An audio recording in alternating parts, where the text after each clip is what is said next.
Psalm 9, 10 through 12 reads, "Those who know your name trust in you, for you, Lord, have never forsaken those who seek you.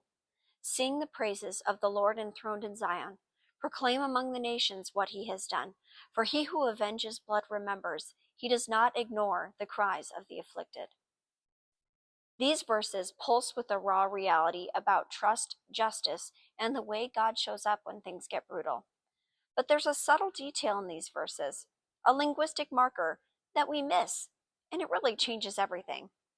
It says, Hagion Selah. This is in verse 16. This is a phrase we often don't understand fully. Hagion means a song of contemplation or meditation.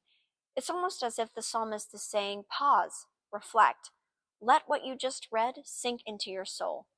And Selah singles a musical pause, like a breath after something heavy has been said. Why does this matter for us? Because in these verses, we're talking about a God who never forsakes those who seek him, a promise that's both comforting and unsettling if we're honest. God's justice is never passive. He remembers the blood that cries out from the earth, the pain, the violence, and the suffering. There's a reckoning coming, and those who have been ignored by the world won't be forgotten by him.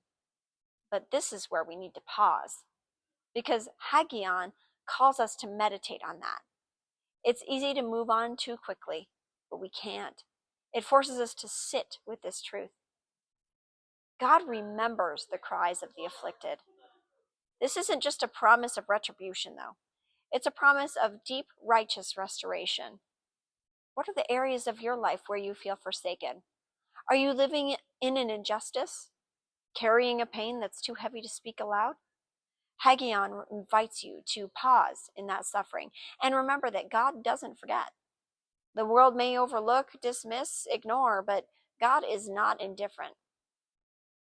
Take a moment. Let that sink in. Let that truth sit with you. Selah.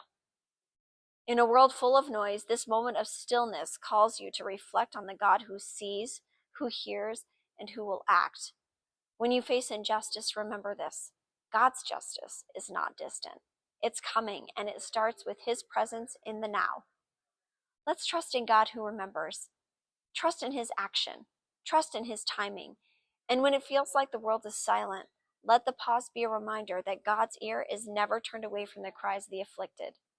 Pause, reflect, and trust.